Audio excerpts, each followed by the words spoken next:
ఒక ఊరిలో ఒక వ్యక్తి చనిపోతే ఇప్పుడు ఆ వ్యక్తికి సమాధి పెట్ట నందికొట్కూరు లాంటి ఊరు సిటీ అంటే పల్లెటూరు. ఆ వ్యక్తి సిటీలోకి వెళ్ళి ఆ సమాధి పెట్ట ఎంచుకొని ఒక అతను మరి ఎవరు ఆపట్లా. ఎందుకు? సమాధి పెట్ట ఎవరు ఇష్టపడి వేసుకోరు, ఎవరు ఇష్టపడి ఎవరు పెట్టుకోరు. అందుకని మొత్తానికి తిప్పలబడి ఒక లారీ ఆపి లారీ మీదకి ఎక్కించుకున్నాడంట. ఏంటది? సమాధి పెట్ట. ఇప్పుడు అక్కడ ఉన్నటువంటి వాళ్ళు తొందర పెడతా ఉన్నారు. ఎవరు? అరే వచ్చినటువంటి చుట్టాలు వస్తారు కదా చనిపోయిన తర్వాత, వాళ్ళంతా కూడా తొందర పెడతా ఉన్నారు. మరి పెట్టుకుపోయినాడు ఇంకా రాలేదంటే మొత్తానికి తిప్పలబడి లారీ డ్రైవర్తో మాట్లాడుకొని లారీ మీద పెట్టుకొని బయలుదేరాడంట.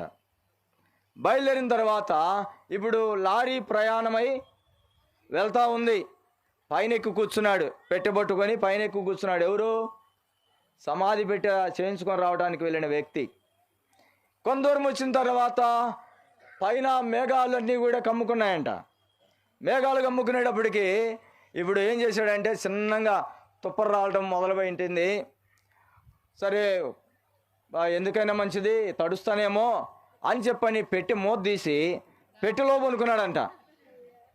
ఎక్కడ పనుకున్నాడు? పెట్టెలో పనుకున్నాడు. పెట్టెలో పనుకొని పెట్టి మూత పెట్టుకున్నాడు. కొద్ది దూరం పోయిన తర్వాత ఇంకో కూరు తగిలింది. అప్పటికి వర్షం ఆగిపోయింది. బయటకు వస్తే బాగుండేది. అతగాడు అంతే దాంట్లో పనుకొని ఉన్నాడు. ఒకసారి ఒక ఊరు పోయిన తర్వాత ఇద్దరు వ్యక్తులు ఎక్కారంట అదే లారీ. పైకి ఎక్కి అటోకడు ఇటోకడు చక్కగా పెట్టి మీద చేతులు పెట్టి ముచ్చట చెప్పుకుంటా కూర్చున్నారు. వీళ్ళు ముచ్చట చెప్పుకుంటా కూర్చుంటే చిన్నగా మూత కదులుతుందంట. మూత తీసి వర్షం తగ్గిందా అన్నాడంట. ఏమన్నాడు? మూత తీసి వర్షం తగ్గిందా అని అడిగాడు. ఇంకంతే, అటోడు అటు దూకాడు, ఇటోడు ఇటు దూకాడు.